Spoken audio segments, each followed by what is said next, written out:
The interstellar spaceship Avalon can be seen traveling through space, headed to a colonized world called Homestead 2. All of its quarters are empty, the vessel is on autopilot. The 258 crew members as well as the 5,000 passengers are in hibernation. Suddenly, the ship passes through an asteroid belt that's weakening its shields. Power is diverted to the main shield, but the ship is on a collision course with a giant asteroid. Suddenly, the asteroid collides with the ship, causing various malfunctions. The ship begins self-reparations, but one of the hibernation pods activates. The passenger awakened is Jim Preston, a mechanical engineer. His pod opens and an automated system helps with his awakening, telling him that he spent 120 years in suspended animation and that the ship is only 4 months away from Homestead 2. He's told that he will be able to spend that time enjoying the luxurious aspects of the ship. Jim receives instructions about his ID band, his cabin and the primary activities he's to take part of, prior to the arrival on the planet. Excited and nervous to meet the people on the ship, he gets ready, leaves his cabin and walks into an automated class meant for an entire learning group. Jim looks a little anxious, as the hologram explains the situation on Earth, calling it overpopulated, overpriced and overrated. It tells him to hold his questions to the end of the lesson, but Jim keeps asking why he's the only one there. He realizes that the hologram can't answer him and goes to search for other people. He gets to the main concourse of the ship. No one is there either, but an automated informational desk offers to help. Jim asks to talk to a real person and it sends him off to talk to a steward, but when he finds that no one is there too, he asks to speak to the captain. When he gets to the bridge, even though he doesn't have access to go inside, he can see that none of the main crew is awake either. Jim eventually goes to the observatory, where he finds out that the ship is actually 90 years away from Homestead 2. He realizes that he woke up too soon, so he rushes back to the concourse and sends a message back to Earth asking what he should do, because he doesn't know how to get back into hibernation. The communication system informs him that the overpriced call to Earth would take approximately 55 years to get an answer back. Jim is devastated. He walks around and finds the ship's bar, where he sees another person. As he's talking to the bartender, something seems strange about him. When he goes to get him a drink, Jim realizes that he's an android. It's called Arthur. Jim wants to find out more information from him, but he can't even explain to the android how it's possible for him to be there ahead of time. Jim wakes up in his cabin the next day and goes to the cantina, where he quickly realizes that most of the things on the menu are reserved for gold-class passengers only. He gets his plain coffee and tries to figure out how to fix his hibernation chamber. After he gets all the tools, he manages to get it operating and lies down inside of the pod. But nothing happens.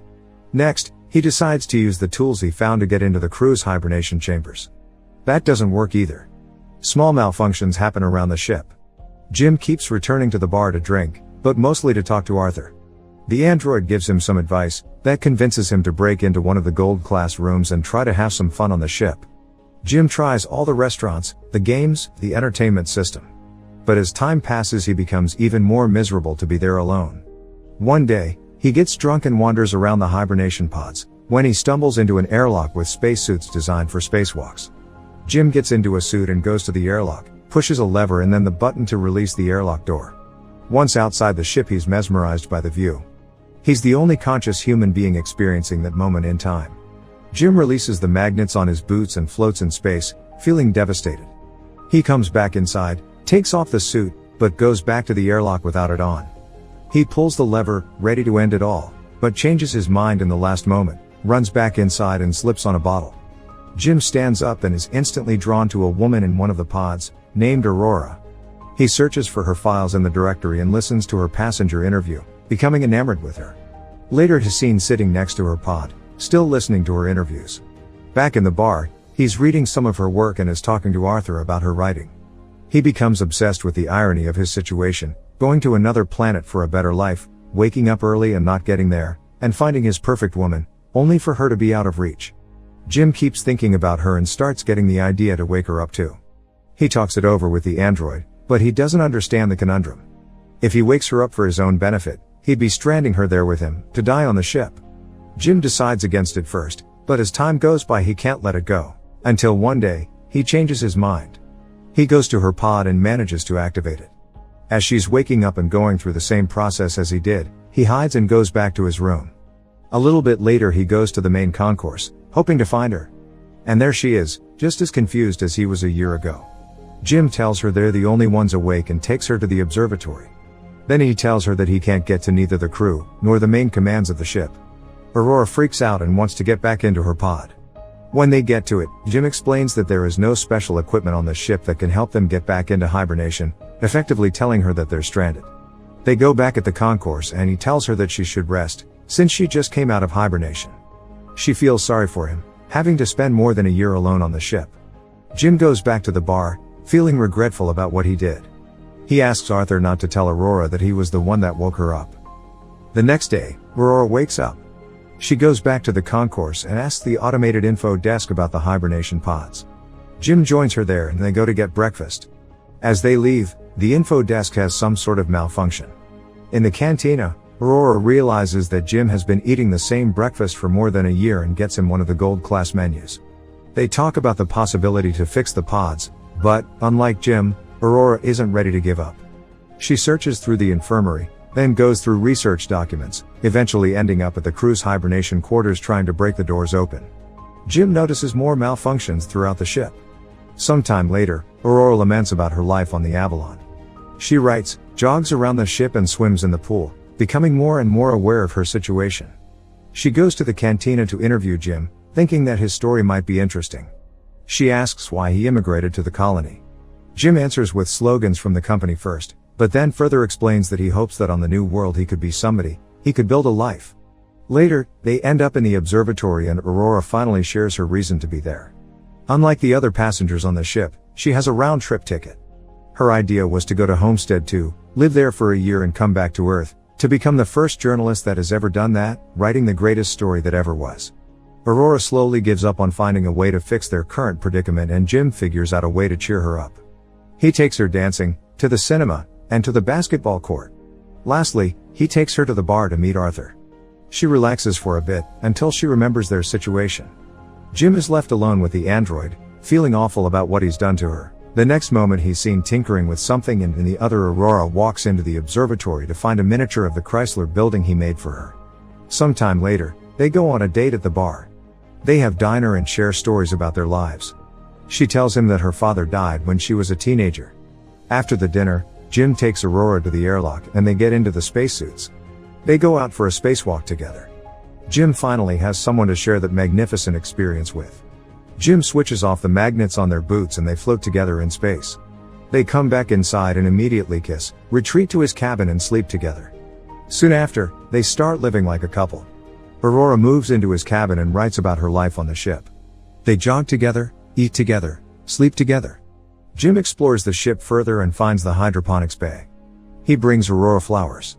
One day the ship passes by a red giant and they go to the observatory to see it. It's Aurora's birthday, so later that night they celebrate it in one of the many restaurants on the ship and then the bar.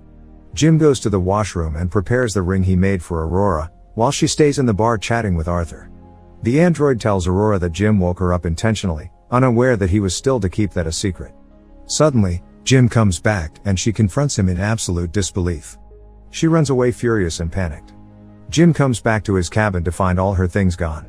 He runs into her in the cantina the next day, but the moment he speaks, she runs away. Aurora is desperate. One night she goes over to Jim's cabin, punching and kicking him, wanting to kill him. Talking to her over the comm because she keeps avoiding him, Jim tries to apologize and explain his actions to her. He tells her he fell in love with her, but Aurora doesn't care. She can't forgive him for taking her life. One night, as Jim is in his cabin, another malfunction happens. The ship faces a critical error and the main command shuts down. Later, he walks into the elevator and it malfunctions. Aurora walks into the main concourse and sees that Jim has planted a tree there. Then, she goes to the cantina, where the food dispensary is also malfunctioning. Suddenly, both of them hear the voice of the deck chief over the comms, asking who planted the tree. They both run into the concourse and see Gus Mancuso standing in front of Jim's tree. They introduce themselves and tell the chief about the situation. He doesn't understand how 3 pods could fail. Mancuso takes them to the bridge and he discovers that there is something wrong with the ship, but the information on the systems has to be checked manually. When they leave the bridge, a robot almost falls on their heads and the two of them tell Mancuso that malfunctions have been happening all over the ship more frequently. He says that shouldn't happen, as he shows them how to collect the data. Mancuso checks on the pods, when Jim joins him there. He's figured out what happened with Aurora's pod. The deck chief finds what Jim did to be terrible. Later, he's at the bridge checking the collected data, when Aurora joins him. They talk about what happened with her pod, but he tells her that he can't do anything about it. Jim walks in with the 16th broken robot. Mancuso feels the hibernation sickness, so he goes to rest, but as he walks out, he coughs out blood. That night, Aurora can't sleep, so she goes for a swim. Suddenly there's gravity loss throughout the ship and she starts drowning as the water from the pool moves with her. The gravity drive resets and she barely makes it out alive. They both run into each other going to find Mancuso. The three of them are back at the bridge, slowly discovering what has been going on with the ship. Mancuso figures out that something happened 2 years ago, taking out a major system. They need to find and fix what has caused the failure, because the entire ship is trying to pick up the slack. If they don't fix it, the entire vessel will be stranded. They go to find the problem, but Mancuso faints, so Jim and Aurora take him to the infirmary. He's dying and there are no treatments that can stop it or prolong the time he has left. Sometime later, the three of them meet in the observatory and Mancuso gives Jim his ID bracelet, tells them to fix the ship and immediately perishes. Suddenly, the lights change to an alarming red and the ship starts shaking. Jim tells Aurora that he needs her help, and they run toward engineering, but there's another failure in the gravity drive. And immediately another one that afflicts Arthur as well. Jim deactivates him. They finally arrive in engineering and start looking for the problem. They find it in the power plant and as they open the hatch, Aurora gets sucked in. The asteroid has caused a breach in the hull in that area. Jim gets sucked in too, but he holds on to the hatch, as it keeps closing on him. Eventually he gets sucked in too, but they quickly manage to seal the breach. Instantly after fixing that problem, Jim realizes that there is more than one breach in the hull. The two of them follow the trajectory of the meteor and find that it has hit the reactor control computer. Jim thinks he can find replacement parts for it. They find the part and change it, but the process of venting the reactor still fails. They do it manually, but it fails again. Jim figures out that he needs to open the vent door from outside of the ship, so they can cool the reactor down. Both of them go to the airlock and as he's getting ready to go out, he gives Aurora Mancuso's bracelet, because he might not come back. She helps him with the suit and as he walks into the airlock she tells him to come back because she can't live on the ship without him. Aurora goes back to the reactor, where the temperature has hit critical heights. A bolt from the reactor propels into her arm, as Jim is getting closer to the vent from the outside and sees the door. The temperature rises in the reactor room, while he is trying to bypass the vent door to open it. He soon realizes that he'll have to manually hold the door open so the reactor can vent and he tells Aurora. She doesn't like the plan, but he goes ahead with it and tells her to vent the reactor. She doesn't want him to die and they argue, but he tells her that they have to save the other people and she vents the reactor. The process is successful, but the fumes from the reactor push Jim away and break his tether. The pressure in his suit is dropping too.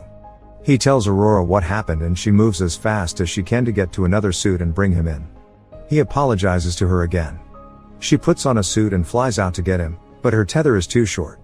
She's pulled back, but suddenly grabs onto his tether and manages to pull him in.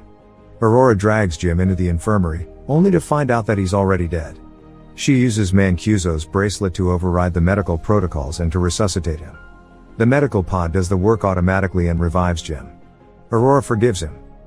Later, Aurora fixes Arthur and they give Mancuso a proper space burial. Jim takes her to the infirmary and tells her that he's found a way to use the medical pod as a hibernation one. He tells her to get inside the pod and ride out the rest of the journey in there. But, as is later revealed, she declines and decides to stay with him, awake on the ship. Jim finally proposes to her and they live out their lives on the ship. 88 years later, the Avalon arrives on Homestead 2. The crew wakes up and finds the ship in a very unexpected state. Aurora leaves them a message, retelling the story of the life her and Jim had on the ship while the rest were sleeping.